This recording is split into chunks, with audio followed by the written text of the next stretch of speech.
चरण सरोज रज निज मन मुकुर सुधारि। मरणो रघुवर विमल यश जोदायक फलचारि। मुदित अवधपति सकल सुत बदन समेत निहारि। जनु पाए वही पाल मणि जन सहित फलचारि।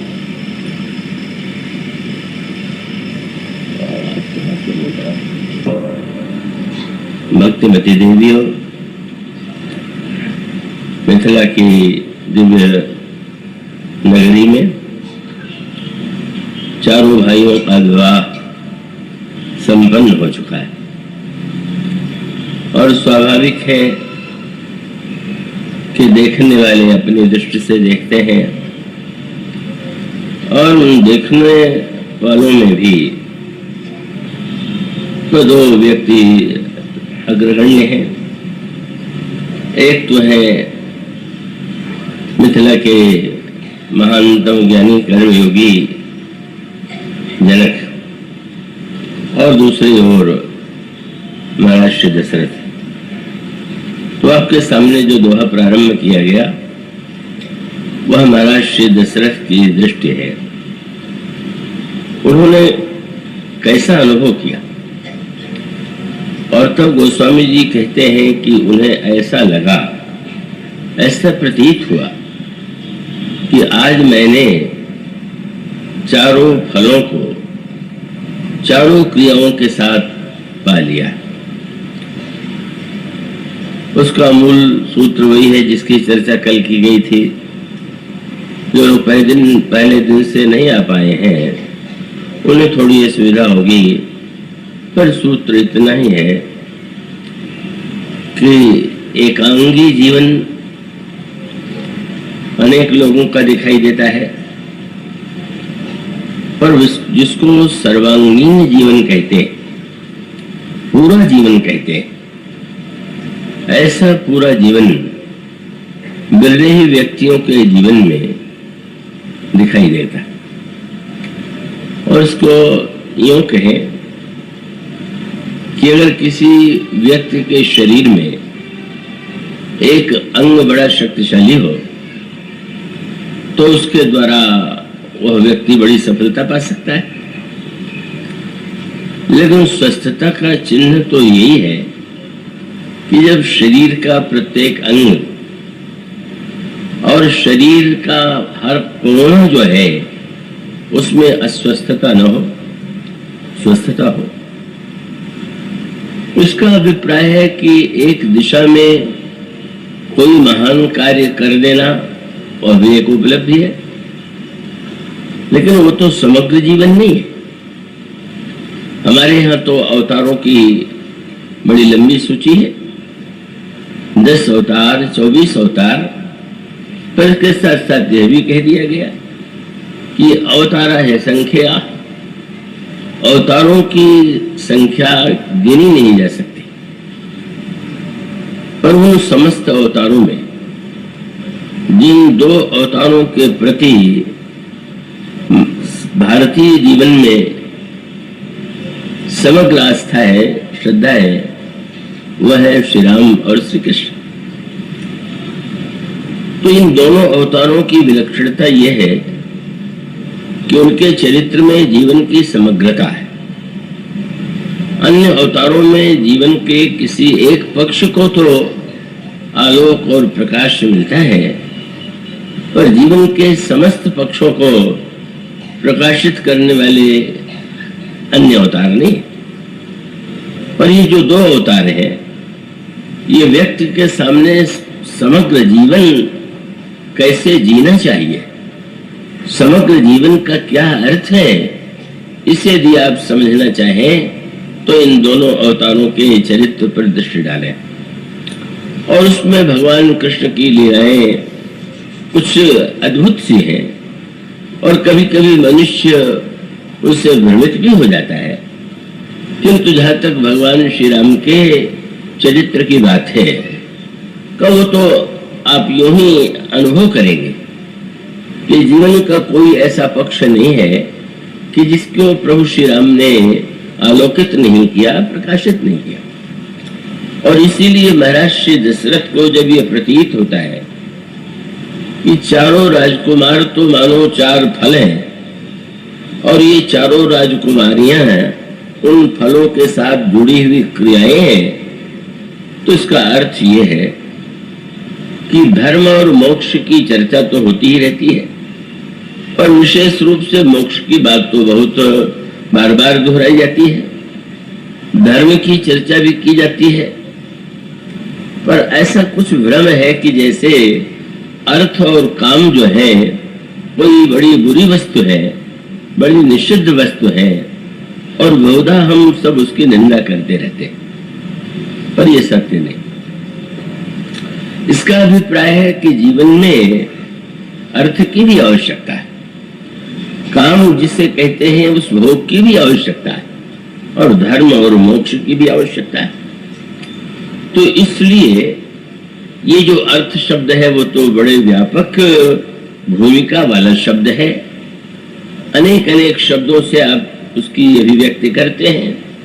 जैसे एक है, आप जब स्वार्थ शब्द का प्रयोग करते हैं तो वहां भी अर्थ है और स्व के साथ वह जुड़ गया तो स्वार्थ हो गया। और जब आप परमार्थ कहते हैं तो वहां भी अर्थ है, पर जब उसका लक्ष्य कोई परम वस्तु, परम लक्ष्य होता है तो आप उसे परमार्थ कहते हैं।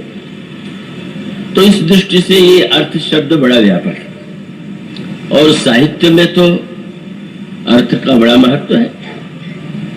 साहित्य में तो सारे साहित्य का आनंद जो है वो तो अर्थों पर ही आश्रित है। अगर अर्थ न जानता हो व्यक्ति तो साहित्य का रस, वो आनंद तो नहीं ले सकता। तो साहित्य में भी अर्थ का बड़ा महत्व है, स्वार्थ में भी और परमार्थ में भी वह जुड़ा हुआ है और धन के संदर्भ में भी वो अर्थ शब्द प्रयुक्त होता ही है। तो ये जो उसके साथ साथ ये शब्द तो है ही, पर एक शब्द और जुड़ गया है, अनर्थ। अनर्थ माने जब कोई वस्तु बड़ी विपरीत हो, चाहे वो साहित्य में हो और चाहे कोई जीवन में कोई बहुत भयानक घटना घटित हो जाए तो लोग कहते हैं ये तो बड़ा अनर्थ हो गया। तो ये अर्थ तो बड़ा व्यापक है, अच्छे अर्थों में भी बुरे अर्थों में भी अर्थ का साम्राज्य तो सर्वत्र है। उस अर्थ को आप मंच से नकार सकते हैं, वाणी से नकार सकते हैं, पर वो तो आपके जीवन में उसका प्रवेश बड़ी गहराई से। और आप उस धारणा पर विचार कीजिए कि जब किशोरी जी और श्री राम की वंदना गोस्वामी जी करते हैं तो पहले दोनों की वंदना उन्होंने अलग अलग रूपों में किया। भगवान श्री राम की वंदना करते हुए उन्होंने कहा, पुण्य मन वचन कर्म रघुनायक, चरण कमल बंदो सबलायक, राजीव नयन धरे धनुषायक, भगत विपति भंजन सुखदायक। वह प्रभु श्री राम जो धनुष बाण धारण करते हैं, जिनके नेत्र कमल के समान है और जो भक्तों के दुख को निरंतर दूर करते रहते हैं, वे उनके चरणों में प्रणाम करते हैं। और उसके पश्चात जनक नंदिनी की वंदना करते हुए कहते हैं, जनक सुता जग जननी जानकी, अतिशय प्रिय करुणा निधान की, और ताके जुग पद कमल मनामो, जा सुकृपा निर्मल मति पाऊं। मैं उन जनक नंदिनी जगन माता के चरणों की वंदना करता हूँ, उनकी कृपा से निर्मल मति प्राप्त होती है। पर दोनों की अलग अलग वंदना का तात्पर्य तो यही हुआ कि दोनों भिन्न हैं। पर गोस्वामी जी एक अनोखा शब्द चुनते हैं, श्री सीता जी श्री राम अलग है कि भिन्न है। तो उन्होंने कहा भिन्न भी है और अभिन्न भी है। वस्तुतः अभिन्न तो है, पर अभिन्न को भिन्न बनाए बिना आप पूरा लीला का आनंद नहीं ले सकते। और इसलिए गोस्वामी जी इसको एक काव्य की युक्ति के द्वारा वो सीता जी और श्री राम की तुलना किससे करते हैं? बोले गिरा अर्थ जल बीची सब कहिए तो भिन्न न भिन्न बंधो सीताराम पद जिन्हीं परम प्रिय खिन्न। श्री सीता जी मानो साक्षात गिरा है वाणी, और श्री राम साक्षात अर्थ है, और जनक नंदिनी श्री राम यदि जल है तो जनक नंदिनी वीची है, वो तरंग है। और उसका अर्थ है कि अब जल में और तरंग में अंतर है कि नहीं? तो तत्वतः तो अंतर नहीं है, दोनों एक ही है। तरंग कोई जल से अलग वस्तु तो नहीं है, लेकिन इतना होते हुए भी आप बोलते हैं तो यही तो कहते हैं कि आज जल में तरंगें उठ रही हैं, नदी में तरंगें उठ रही हैं। तो मानो व्यवहार में जब आप बोलेंगे तो जल और तरंग को अलग करके बोलेंगे। और इसी प्रकार से वाणी और अर्थ, अगर श्री सीता जी वाणी है तो श्री राम उसके अर्थ हैं, और इसका बड़ा अनोखा तात्पर्य है। थोड़ा प्रसंग गंभीर है, पर मैं आशा तो करता हूं, आजकल आशा तो करना थोड़ा मैंने छोड़ भी दिया है, लेकिन फिर भी आशा कर लेता हूं थोड़ी देर के लिए कि अब लोग एकाग्र बुद्धि से सुन करके उसके तात्पर्य को समझ सकेंगे।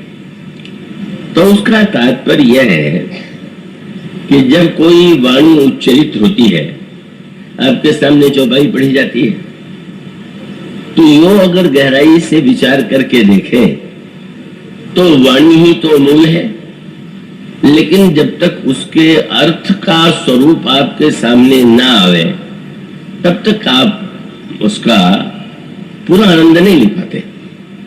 आपको कभी कभी लगता होगा कि अच्छा, इसमें इतना विलक्षण अर्थ छिपा हुआ है, ये तो ध्यान में नहीं गया था। और उसी अर्थ की विलक्षणता के द्वारा ही आपके आनंद की वृद्धि होती है।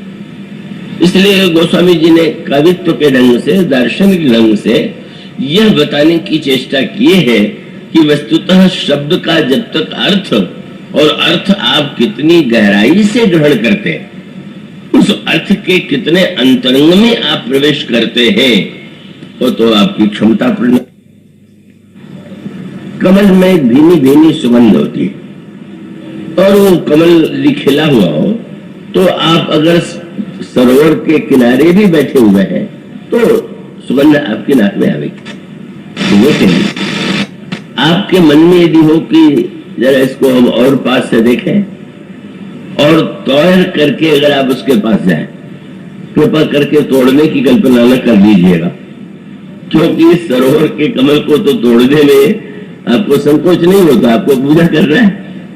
पर ये रामचरितमानस जो सरोवर है, इसके कमल को कृपा करके तोड़िएगा नहीं, आप उसके पास स्वयं चले जाइए, और चले जा करके आप उसमें जब देखेंगे कमल खिला हुआ है तो पंखड़ियों के बीच में आपको बीच में एक पीला पीला सा, उसको कहते हैं पराग। अब उसका अनुभव जो है वो दूर से नहीं होगा, पास में आप गए और आप अंगुलियों से छू लीजिए तो आपको लगेगा कितना सुंदर कोमल पराग है। पर पराग के अंतराल में भी एक वस्तु और है, और अर्थ वो क्या है, जिसको मकरंद कहते हैं, वो रस। तो देखें, सुगंध का आनंद तो दूर से भी मिल रहा है, और पराग के लिए आप पास में गए तब मिला, पर मकरंद का रस तो बिना भौरा बने आपको मिलेगा ही नहीं। वो कोई बड़ा बुद्धिमान से बुद्धिमान व्यक्ति भी पराग तो छू सकता है, पर मकरंद का तो पान केवल भ्रमण ही करेगा। तो गोस्वामी जी ने कहा कि हमारे ग्रंथ में भी तीनों वस्तु है, उन्होंने कहा सुवास भी है, और पराग भी है, और मकरंद भी है। क्या है? मानस को मानस के द्वारा आप समझने की चेष्टा कीजिए। वो स्वामी जी कहते हैं अर्थ अनूप स्वभाव सुभाषा सोई पराग मकरंद सुभाषा। जो रामायण में भाषा का आनंद है वो हरो सुगंध है। आप कोई चौपाई सुनते हैं, पढ़ते हैं, आपको भले ही उसके अर्थ का ज्ञान न हो, लेकिन आपको एक आनंद, वेद मंत्र आप सुनते हैं तो उसके अर्थ का ज्ञान बहुतों को नहीं होता है, पर वो भाषा का अपना एक आनंद जो है वो एक आनंद आपको मिलता है। वो बड़ा प्रसिद्ध, किसी मैंने पढ़ा था संस्मरण में कि नेपाल के जो राजा थे उस समय जब सर्वत्र अंग्रेजों का राज्य था तो महारानी विक्टोरिया ने उनको आमंत्रित किया, और वो जब बैठे हुए थे तो उनके उस प्रसंग में स्वागत में अंग्रेजी में गीत गाए गए। तो महाराज ने जब वाह वाह करके प्रशंसा किया, वो महाराज अंग्रेजी नहीं जानते थे, तभी उन्होंने प्रशंसा किया तो उस समय जो महारानी इंग्लैंड की थी उसने पूछा कि आपको अंग्रेजी का तो ज्ञान नहीं है, मैंने सुना है, तो आपको इतना आनंद जो है वो आप सिर हिला करके प्रसन्न हुए, क्यों हुए? और उन्होंने बड़ा सुंदर उत्तर दिया। उन्होंने कहा जब पक्षी बोलते हैं तो उसका अर्थ भले ही हो, पर उसका कलरव सुन के ही आनंद आ जाता है। मानो एक यही आनंद की पद्धति है। आपने देखा होगा उर्दू शायरी में तो मुशायरों में इतनी वाह वाह होती है, और उन वाह वालों में अधिकांश जो है बिल्कुल ना समझे ही होते, लेकिन एक प्रवाह का आनंद है। जब वो कुछ सुनाया जाता है तो उर्दू में उसके बोलने की शैली से एक के मुंह से दो के मुंह से वाह वाह वाह वाह की एक ध्वनि निकलती है। यद्यपि बुद्धिमान जानता है कि ये सब वाह वाह करने वाले बहुत योग्य नहीं है। उस संस्मरण में भी थोड़े दिन पहले आया, बड़े प्रसिद्ध शायर थे रघुपत शाह, फिराक कर किसी मुशायरे में बैठे हुए थे और एक व्यक्ति सामने बैठा हुआ सबसे अधिक वाह वाह कर रहा था। तो जो मूर्ख होते हैं वो तो वाह वाह सुनते ही प्रसन्न हो जाते हैं कि मेरी बात पर वाह वाह हो रही है, लेकिन बड़ी अनोखी बात है, जब वो सुना चुके तो वह व्यक्ति उठ के जाने लगा, और उधर मंच से उठ करके रघुपत साहब भी जाने लगे। तो अन्य उनके साथियों ने कहा कहाँ जा रहे हैं? ठहरिए ठहरिए, आप बैठिए। अच्छा भाई, गए, तेजी से गए और फिर तेजी से लौट आए। तो किसी ने पूछ दिया आप गए कहाँ थे? बोले जो सामने बैठ करके वाह वाह कर रहा था उसको पीटने के लिए गया था। कि मूर्ख जानता कुछ नहीं था, केवल बिना मतलब वाह वाह की चला जा रहा था। मैं जानना चाहता था तुम्हारी समझ में क्या आया, किसी को मिला नहीं। तो ये तो मानो उनके अपने विद्वत्ता का मापदंड था कि भाई उसको सौटी पर उनको लगता है कि वाह वाह व्यर्थ है। लेकिन जन्म में तो वाह का बड़ा महत्व है और वो भाषा का आनंद है, वो होता है और वो सही है या गलत है, लेकिन मानव प्रकृति का एक अंग है। पर वो स्वामी जी ने कहा कि सुगंध के साथ साथ दो वस्तुएं जो है पराग और मकरंद, वह क्या है? बोले अनुपम अर्थ जो है वही पराग है, और अर्थ में छिपा हुआ जो भाव है वही मकरंद है।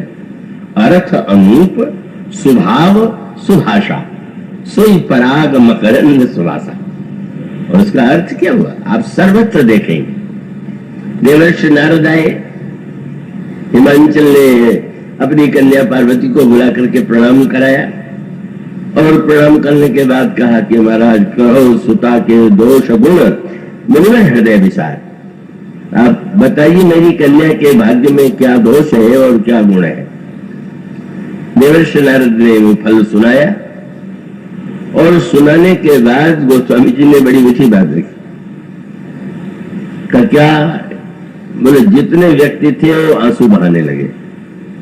सकल सखी गिरिजा गिरी मैना पुलक्षरी भरे जल लेना, सब पार्वती जी की सखियां भी आंसू बहा रहे हैं, और पार्वती जी के आंखों में भी आंसू है, और हिमांचल के आंखों में भी आंसू है, और मैना के भी आंख में आंसू है। तो गोस्वामी जी से किसी ने पूछा कि जो चारों रो रहे हैं या आंसू बहा रहे हैं क्यों? तो उन्होंने कहा कि इन चारों ने अलग अलग अर्थ लिया, और सबसे आंसू में भेद था। क्या जो हिमांचल और मैना है उनके आंखों में दुख के आंसू थे, और जो सखियां थी उनमें भी व्याकुलता थी। लेकिन पार्वती जी की आंखों में आंसू आनंद के थे, दुख के नहीं। और यहां तक कह दिया कि नारद जी ने सोचा कि कहां से मैंने फल बता दिया, कि सुन के सब रोने लगे। लेकिन गोस्वामी जी बहुत सुंदर बात कि नारद हूं यह भेद न जाना, दशा एक, आंख में आंसू सबके बराबर, पर समुझब बिल गाना। सबकी समझ अलग अलग है, सबके अर्थ लेने की जो वृत्ति थी।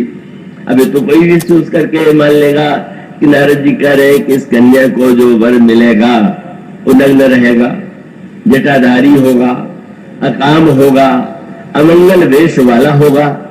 अब इसको सुन के आंसू आवे तो लगेगा कि दुख के आंसू होंगे, पर अंतर था। मानो उन्होंने बहिरंग फल को ही, बहिरंग शब्दों को ही सत्य मान लिया। लेकिन पार्वती जी इतनी प्रसन्न हो गई क्योंकि प्रत्येक शब्द के जो अंतरंग अर्थ थे और उसमें छिपा हुआ जो भाव था वो उनको आनंदित कर रहा है। बोल ये जितने लक्षण बता रहे हैं ये हमारे आराध्य भगवान शिव में है, तो चलिए आज निश्चित हो गया कि मुझे मिलेंगे, मुझे प्राप्त होंगे। तो उसका अभिप्राय है कि वह समझ आपकी जितनी है, घटनाओं में भी यही बात है, आपकी जितनी समझ होती है उतना तक आप अर्थ लेते हैं, उसके अर्थ को ग्रहण करते हैं। इसलिए अर्थ और भाव का सर्वश्रेष्ठ महत्व है। और तब मानो सूत्र यह है कि अगर आप अर्थ लेना जाने तो आप कहेंगे अर्थ तो एक ही होगा, क्योंकि आखिर जो शब्द है उसका शब्दकोश में 1 2 3 ही अर्थ तो होता है। पर आप जब श्री भरत का भाषण जब चित्रकूट में हुआ तो गोस्वामी से किसी ने पूछा, वहां तो वक्ताओं का बड़ा सुंदर एकत्र जमाव था। किसी भी रामायण के प्रसंग में इतने श्रेष्ठ वक्ता एक साथ एकत्र नहीं हुए जैसे चित्रकूट में एकत्र हुए। वहां कौन कौन आए हुए? महाराज जनक आए हुए, का महामुनि विश्वामित्र आए हुए हैं और वशिष्ठ आए हुए हैं। श्री राम भद्र तो प्रभु है ही, श्री लक्ष्मण और श्री भरत भी है। अब इतने विलक्षण प्रकार के जो वक्ता एकत्र है वहां उनका भाषण हो रहा है और कभी सबके भाषणों की विशेषता बता रहा। उस स्वामी जी ने कहा भगवान श्री राम जब बोलते हैं तो उनकी वाणी की विशेषता क्या है? बोले तब रघुनाथ जोर जुग पानी, बोले सत्य सरल मृदु वाणी। सत्य सरल और मृदु भगवान राम की वाणी। गुरु वशिष्ठ ने भाषण दिया, वो स्वामी जी ने कहा इनमें 3 विशेषता है कि समय समाज धर्म अविरोधा, बोले तब रघुवंश पुरोधा। रघुवंश के जो पुरोहित है उनका भाषण समय के अनुकूल था, समाज के अनुकूल था और धर्म के अनुकूल था। लेकिन जब श्री भरत बोले तो गोस्वामी जी से किसी ने कहा, इनका एक ऐसा वक्ता जो कभी बोले ही नहीं। चित्रकूट में ही और उसके पहले अयोध्या में ही लोगों को ये पता लगा कि भरत बोलते हुए। श्री भरत तो कभी बोले थे ही नहीं, ऐसा विलक्षण चरित्र था। और भरत जी तो भला अवसर मिला बोले, शत्रुघ्न जी जिनकी चर्चा हम करेंगे वो तो जीवन में कभी बोले नहीं, और एक बार बोले तो बोल के दुखी हुए। बोलने से न बोलना, वो बहुत बढ़िया जंग आया संस्कृत में। बोले मौन रहना जो है वो विद्वान और मूर्ख दोनों की शोभा। बोले मूर्ख के मूर्खता को ढकने का साधन है। भाई नहीं बोल रहे हैं तो पता नहीं कितने विद्वान होंगे, और विद्वान जब मौन रहता है तो लोग कहते हैं अच्छा इतने बड़े विद्वान होकर के भी प्रदर्शन नहीं करते हैं। तो मौन तो बड़ी विलक्षण वस्तु है, पर उस मौन के साथ मानो प्रभु यही तो चाहते थे कि जो वक्ता कभी नहीं बोला जरा वही तो बोले। और जब वो बोलने लगे तो गोस्वामी जी ने कहा कि उस भाषण को समझने वाले इतने बड़े व्यक्ति भी नहीं समझ पा रहे थे, क्योंकि सबके अंतःकरण में अलग अलग अर्थों की अनुभूति हो रही थी। श्री भरत जब बोल रहे हैं वो वशिष्ठ को और अर्थ, जनक को और अर्थ, विश्वामित्र को भिन्न अर्थ, और श्री लक्ष्मण और फिर अंत में भगवान राम तो एक और ही अर्थ ले रहे हैं। और अर्थ जो ले रहे हैं तो गोस्वामी जी ने जो शब्द कहा कि भरत जी का भाषण बड़ा संक्षिप्त है, थोड़े में, तो भाई थोड़े में था तो इसका अर्थ है कि अधिक नहीं जानते होंगे। बोले नहीं, अर्थ अमित और आखर थोड़े। श्री भरत के वाक्य थोड़े हैं और उसका अर्थ अमित है। इसका अर्थ है कि समुद्र की गहराई में आप जितना जा सकते हैं जाइए, पर आपके जाने के बाद भी तो समुद्र हथा ही रहेगा। वो स्वामी जी का तात्पर्य है कि जो भरत के वाक्य का अर्थ भरत में ढूंढ रहे थे वो नहीं समझ पा रहे थे, पर जो जानते थे कि भरत का वाक्य का अर्थ तो श्री राम में है, वो ये समझ गए कि वस्तुतः श्री भरत क्या कह रहे हैं और उसको श्री राम कैसा समझ रहे हैं। तो ये जो वस्तु है, ये अर्थ तत्व जो है, ये तो साहित्य का प्राण है। और इस अर्थ का सही बोध जो है तो बहुत विरले व्यक्तियों को होता है। और इसलिए अर्थ तो साहित्य में भी और जीवन में भी और हर क्षेत्र में भी, पर है तो कहने पड़ेगा कि अनर्थ से बचिए। और आपने ध्यान दिया अनर्थ शब्द कैसे बनता है? अर्थ वही है, बीच में नकार आया तो अर्थ अनर्थ हो गया। अब इसको थोड़ा हम स्पष्ट करना चाहेंगे। तो अर्थ की उपयोगिता जीवन में सभी क्षेत्रों में, किंतु जो महत्व है वो ये है कि अगर ये आप मान लें कि अर्थ ही सब कुछ है, अर्थ भी आवश्यक है, पर अर्थ ही सब कुछ है, और उसके साथ साथ अगर धन चाहिए, अगर अर्थ चाहिए, तो उस अर्थ के लिए आप किस उपाय का आश्रय लेते हैं, किस क्रिया के द्वारा आप अर्थ पाना चाहते हैं। मैं ऐसा करता हूं आप एकाग्रता से समझ रहे होंगे। और तब यह बताया गया, ये जो चारों फल हैं, इन चारों फलों की चार क्रिया है। इन चारों फलों के साथ जब ये चार क्रियाएं होती हैं तो व्यक्ति और समाज का जीवन जो है बड़ा स्वस्थ रहता है।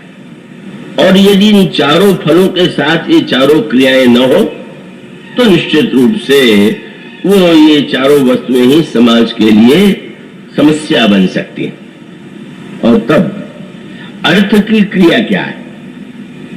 तो बड़ी सीधी सी बात है, समाज में अर्थ की क्रिया लोभ है। आपके मन में धन पाने की इच्छा है, जिसके जीवन में लोभ नहीं है वहां पर अर्थ की उपलब्धि का प्रयास भी नहीं, और वो अर्थ उसको नहीं मिलेगा। तो अब लोभ की क्रिया के द्वारा अगर व्यक्ति धन को पाना चाहे तो बहुत बड़ी समस्या आने वाली और आती है। आज इसको समाज में आप देखते हैं, पढ़ते हैं कि अर्थ को हम चाहे जिस रूप में पाना चाहे, एक व्यक्ति जब दूसरे की हत्या करके अर्थ पाना चाहता है, क्या एक व्यक्ति पद के लिए दूसरे की हत्या कर सकता है? एक व्यक्ति दूसरे को अधिक से अधिक कष्ट पहुंचा करके अर्थ पाना चाहता है।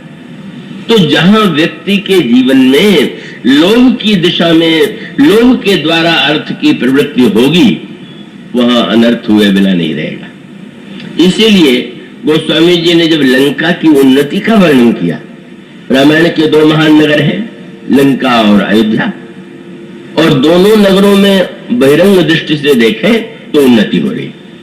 कई लोगों को भ्रम होता है कि अगर हम पुण्य करेंगे तो हम बहुत धनी हो जाएंगे, पापी लोग धनी नहीं हो, ऐसा कुछ नहीं।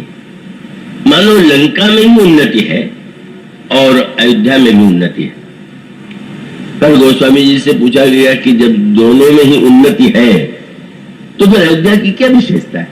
वो स्वामी जी ने जो दो वाक्य लिखे आप उस पर ध्यान दीजिए। गोस्वामी जी कहते हैं लंका में 10 वस्तुएं नित्य बढ़ रही हैं, उनकी उन्नति हो रही। कौन सी?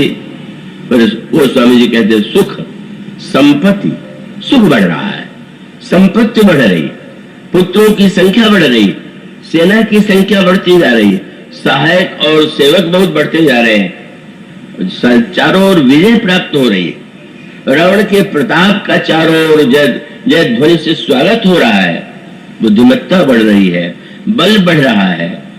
किसी ने कहा महाराज बचा क्या? वो स्वामी जी ने जो पंक्ति लिखी उसे पढ़िए। वो स्वामी जी कहते हैं सुख संपत्ति सुत सेन सहाई जय प्रताप बल बुद्धि बढ़ाई, सब दिन प्रतिदिन बाढ़त जाई। लेकिन दशा क्या है? जिम प्रतिलाभ लोभ अरिखाई। मानो इतना उन्नति होने पर भी लंका के राजा के और लंका के निवासियों के जीवन में लोभ बढ़ता ही जा रहा। सोने की लंका है, सर्व संसार की सर्वश्रेष्ठ सुंदरियां हैं, वेदों का महान विद्वान है, सब कुछ होने पर भी क्या रावण के जीवन में जो परम लक्ष्य है वो है क्या? और वो स्वामी जी कहते हैं कि नहीं नहीं, जब रावण जैसे व्यक्ति को बन करके लंका दूसरे की छीन लिया, एक बार कुबेर पर धावा, पुष्पक जाल जीत ले हवा, का देख बिटक विकट भट बड़ कटकाई, यक्ष जीव ले गयो पराई। रावण लंका का स्वामी नहीं था, भ्रमण करते हुए उसने देखा है तो बड़ी सुंदर नगरी है और वहां यक्षों का था शासन। तो यक्ष धन के, हमारे यहाँ ये कुबेर जो है ये धन के से जुड़े हुए हैं और उनके जो सैनिक हैं वो यक्ष कहलाते हैं। तो रावण सेना लेकर के पहुंच गया।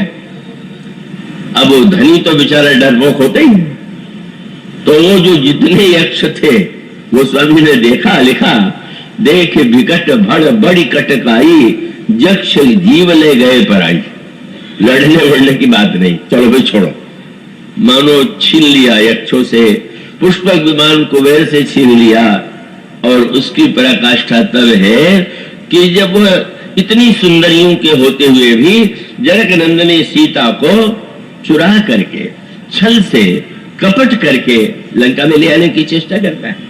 और इसका अभिप्राय ये है कि अगर ये व्यक्ति के जीवन में स्थिति आ जाए, अर्थ के साथ लोभ की क्रिया अगर जुड़ेगी तो निश्चित रूप से अनर्थ हुए बिना रहेगा नहीं, जैसा कि समाज में होता रहा और आज भी बहुत बड़ी संख्या में हो रहा है। इसलिए मुख्य बात यह है, जिसको आप देखेंगे, इसीलिए लक्ष्मी पूजन की परंपरा कितनी है। हमारे शास्त्रों ने कभी मिथ्या दम्भ को प्रश्रय नहीं दिया। आजकल दम्भ की पूजा ही अधिक होती है। तो उसका अभिप्राय है कि वैदिक मंत्रों में ये कहने में ऋषि को संकोच नहीं होता है, या मांगने वाले को कि हमको स्वर्ण चाहिए, गायें चाहिए। अब वो सामने वाले व्यक्ति सुनेगा तो कहेगा, रे एक सज्जन ने कहा वेद मंत्रों में यही रखा हुआ। जब देखो तो वो यज्ञ में मांग ही मांग रहे। पर मांगने का अर्थ कोई बुरी बात नहीं है।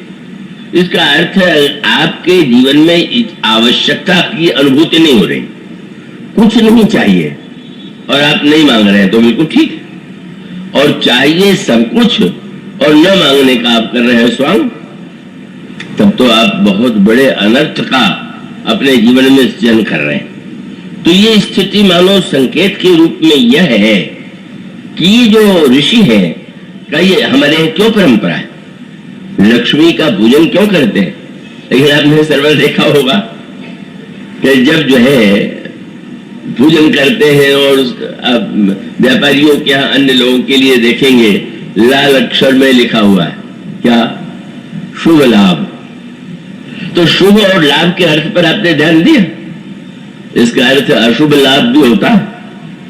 पर लक्ष्मी पूजन करना चाहते हैं तो अशुभ लाभ नहीं, शुभ लाभ होना चाहिए। लक्ष्मी जी के साथ गणेश का पूजन करते हैं, इसका तात्पर्य यही है कि गणेश विवेक के देवता है और लक्ष्मी पा करके कहीं मरान होना चाहिए। धनियों में बहुदाई हरो आ जाता है। श्रीमद वक्र न कीन की ममता बधर काहि, और मृग लोचन के नयन सर जो जग को लागन जाए। मानो व्यक्ति धन मदमत्त परम वाचाला, उग्र बुद्धि उर दम्भ विशाला। कोई शराब पी करके बोलने लगे बहुत, तो आप बुद्धिमान होंगे तो समझ जाएंगे नशे में बोला, चाहे बढ़िया ही बात कह रहा हो। उसका अभिप्राय कि बोलने वाला अगर धन के सुरा से अनुमत हो रहा है और वो मानता है कि हम जो कह रहे हैं हमारी बात ही ठीक, तो धन की सुरा पिए हुए।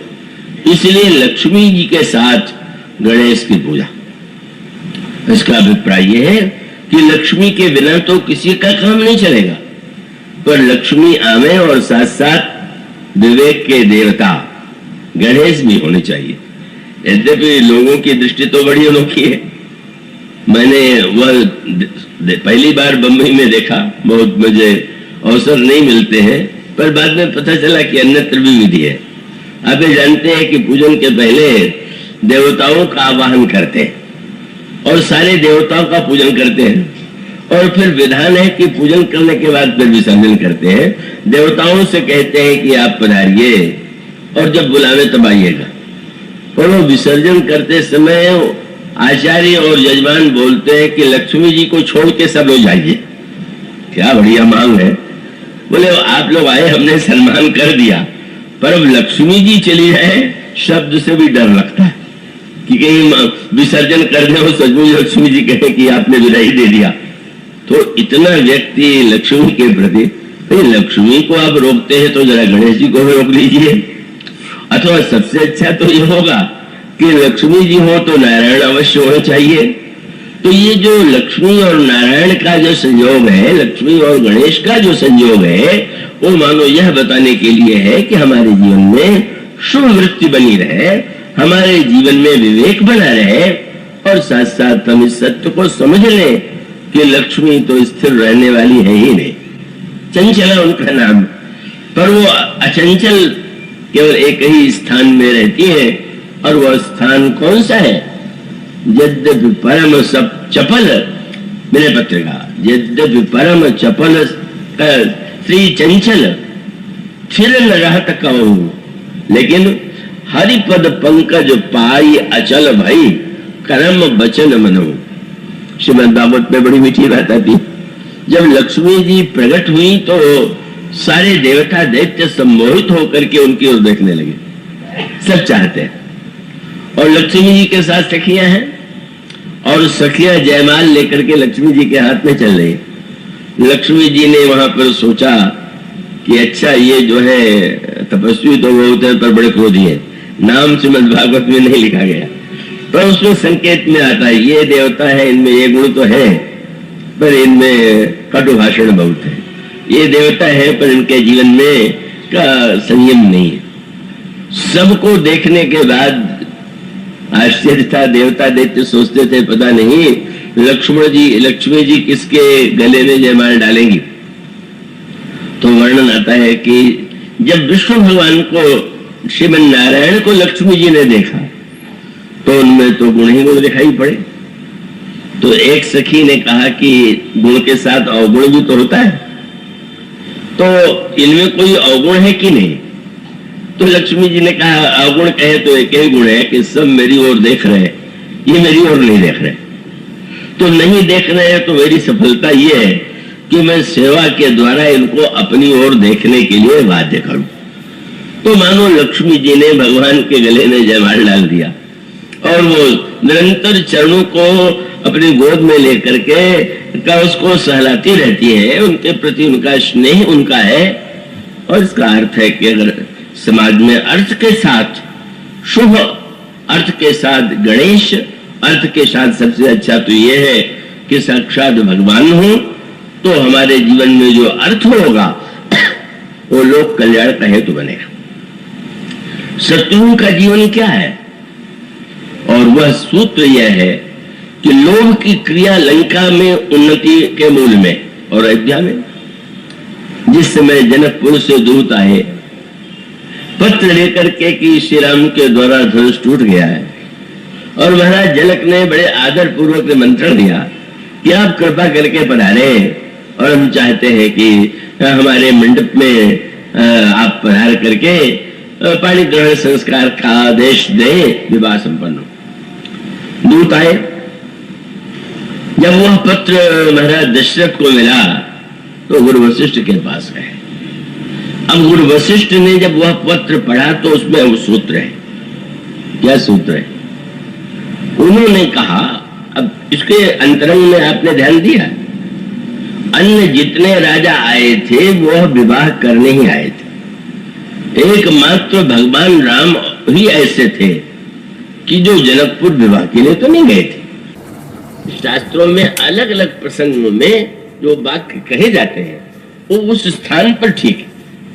का एक रोगी अगर डॉक्टर के पास जाए और डॉक्टर कहीं बहुत सत्संगी निकल आवे और वो रोगी से कहने लगे कि क्या दवा के चक्कर में पड़े हो, शरीर नासमान है, एक दिन तो मरना ही है, छोड़ो दवा की चिंता। तो क्या वो डॉक्टर बड़ा बंधनीय लगेगा कि ये तो बड़ा महापुरुष मिल गए, कौन रोगी उसके पास जाएगा? उसका अर्थ है कि रोगी से रो डॉक्टर वही अच्छा लगे जो कहे कि हाँ हम चेष्टा करेंगे, आपकी पीड़ा दूर करेंगे। मानो उसको जिससे आवश्यकता जो लेकर के आया। भगवान भी जब प्रश्न करते हैं तो मानो इसका तात्पर्य है कि आपके क्या आवश्यकता है, आप क्या चाहते हैं, वह तो आप बताइए।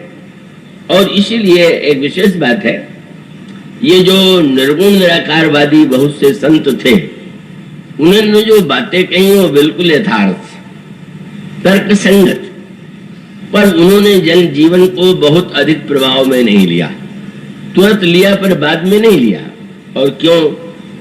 उसका तात्पर्य है कि उन्होंने ये समझा कि जो बात उनके अनुभव में आ गई है वो इतनी सरल है कि हर व्यक्ति उसको मान लेगा।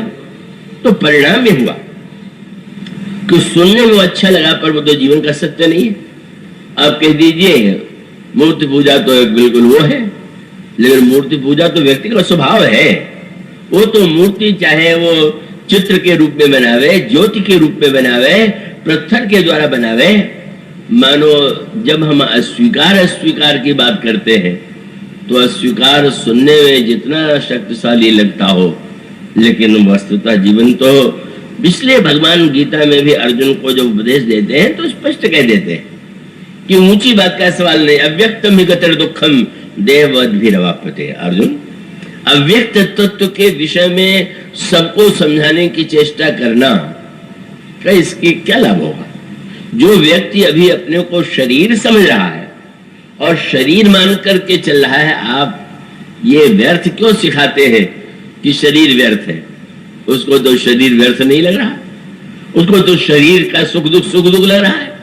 तो इसलिए भगवान ने कहा कि उसके लिए अव्यक्त तत्व की बात अलग है। अव्यक्त तत्व भी है पर अव्यक्त को, इसीलिए गोस्वामी जी का दुआ बड़ा प्रसिद्ध है। तुलसीदास जी महाराज बैठे हुए थे काशी के घाट पर, तो एक लखिया होगी, अभी कभी कभी आप लोगों ने देखा होगा। और गोरखनाथ जी ने जो संप्रदाय चलाया, बड़े सिद्ध संत थे, बड़े महापुरुष थे।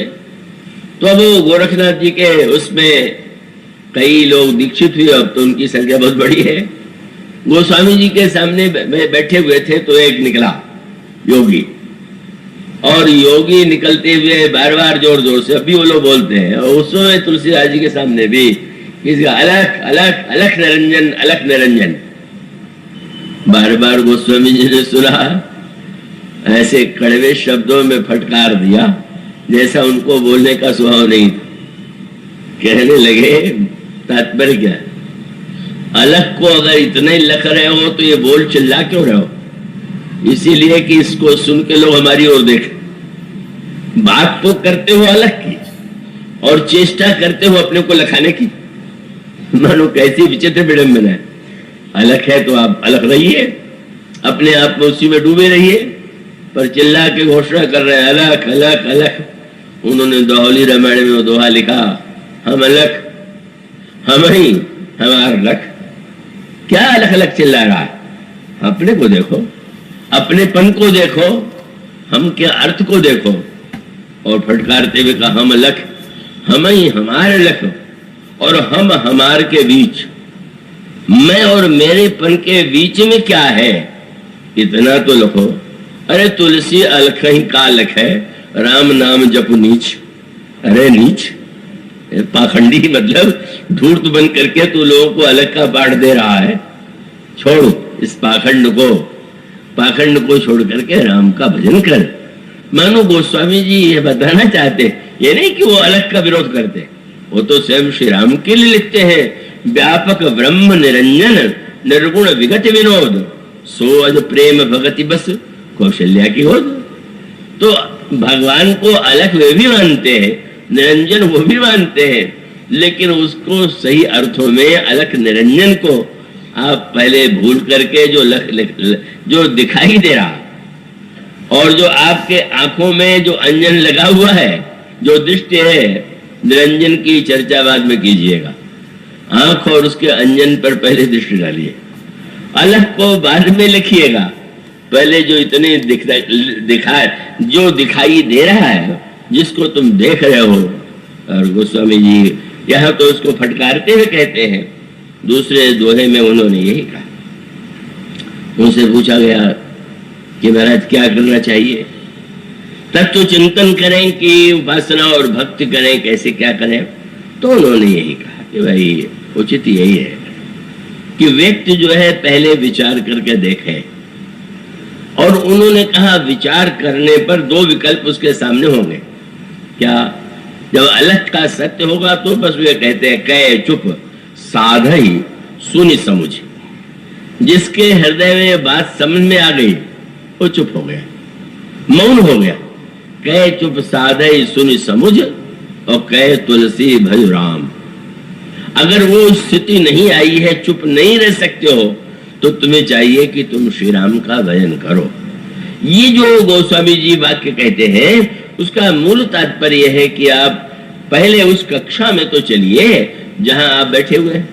आप शरीर में बैठे हुए हैं, आप मन में बैठे हुए हैं, और शरीर और मन को मिथ्या कह करके आप क्यों व्यर्थ अपने आप को धोखा दे रहे हैं?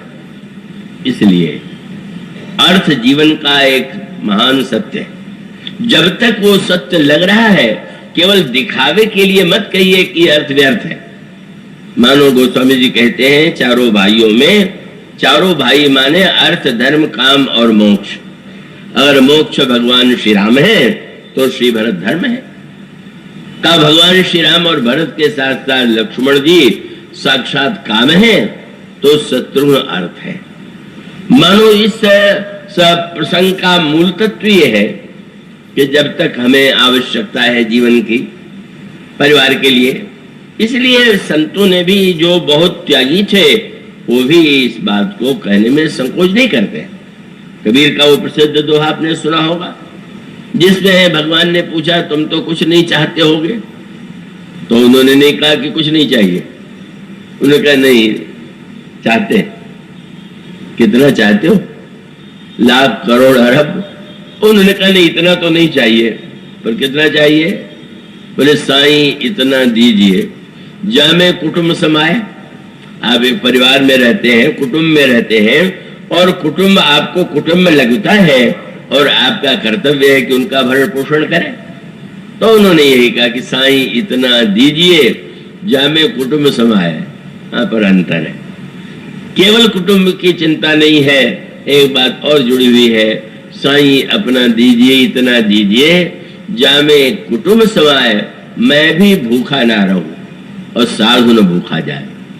मैं भी भूखा रहूं ऐसा है, मुझे भी भूख लगती है, तो हमें भी चाहिए भोजन, और उसके साथ साथ अतिथि साधु संत आवेंगे तो वे भी हमारे द्वार से भूखे न लौटे। इसलिए यह जो भगवान श्री राम का विवाह में मंडप, इस मंडप में और पूरी रामायण में आप विचार करके देखिए, परशुराम जी महाराज और भगवान राम दोनों में अगर यूं बाहर से देखें तो क्या लगेगा? परशुराम जी को लगा भी यही था। परशुराम जी महाराज से जब प्रभु ने प्रार्थना किया कि महाराज आपसे लड़ने का तो मैं नहीं वो विचार कर सकता हूं, पर आपके क्रोध के शांत होने का कोई उपाय है? तो उन्होंने कहा कि हाँ उपाय है। क्या? बोले करु परितोष मोर संग्रामा नाहित छाणु कहाऊ बरामा। बस आज से ये जो तुम्हारा नाम भूल से राम रख दिया गया, ये नाम आज से मेरे ही रहेगा, तुम्हारा नहीं। कोई पूछ दे परशुराम जी से कि दूसरे का नाम रहे तो इसमें क्या आपको कष्ट हो रहा है? बोले तो मेरे नाम के लिए कलंक है। मैं बाल ब्रह्मचारी जिसको आज तक किसी नारी सौंदर्य ने आकृष्ट नहीं किया, मैं वो महान त्यागी कि इतने राजाओं को मैंने हराया पर सिंहासन पर नहीं बैठा, मैंने माल खजाना नहीं लिया। तो मेरे जीवन में न तो अर्थ है और न मेरे जीवन में काम है, और यह राजकुमार तो एक राजा का बेटा है, सिंहासन पर जरूर बैठेगा, तो सिंहासन पर अर्थ का तो चाहे इसके जीवन में लक्ष्य ही है। और जब धनुष तोड़ा तो विवाह के लिए, कहाँ ये धनुष तोड़ के विवाह चाहने वाला राम, कहाँ राजा के बेटे के रूप में सिंहासन चाहने वाला राम, और कहाँ मैं जिसने इन दोनों को छोड़ दिया। नहीं, दोनों को जिसने छोड़ दिया उसको हम प्रणाम कर सकते हैं, पर उसका अनुकरण नहीं कर सकते। हमारे लिए वह जीवन में ग्रहण करने योग्य नहीं है। वंदना करेंगे। सत्य यही था कि भगवान राम ये बताते हैं कि नहीं, विवाह का भी अर्थ है, पर कैसा अर्थ है, यही संकेत यहां पर आपको इस दोहे में दिया गया। चारों फल जीवन में चाहिए, पर चारों फलों को पाने के लिए किस पद्धति से पावें, बस मूल सूत्र यही। इसलिए यहां पर यह कहा गया कि चारों राजकुमारियां और जो चारों राजकुमार हैं, मानो ऐसा लगने लगा कि फल भी है और फल के साथ साथ जो क्रिया होनी चाहिए वो क्रिया भी यहां पर विद्यमान है। तो मानो हमारे महापुरुषों ने, अवतारों ने यह बताया। इसलिए हमारे जो निवृत्ति प्राण त्यागी महापुरुष हैं वो वंदनीय है, पर हमारे परम प्रेमास्पद श्रद्धास्पद तो वस्तुतः श्री राम है, श्री कृष्ण है, जिनके जीवन में आपको सभी कुछ दिखाई देगा। और इसलिए यहां पर इस दोहे में गोस्वामी जी ने चार फलों को जो महत्व दिया, और इतना महत्व दिया कि चारों भाइयों के रूप में दिया, और उनके साथ वह क्रिया, किस क्रिया के साथ कौन सा फल हमारे जीवन को धन्य बनाता है।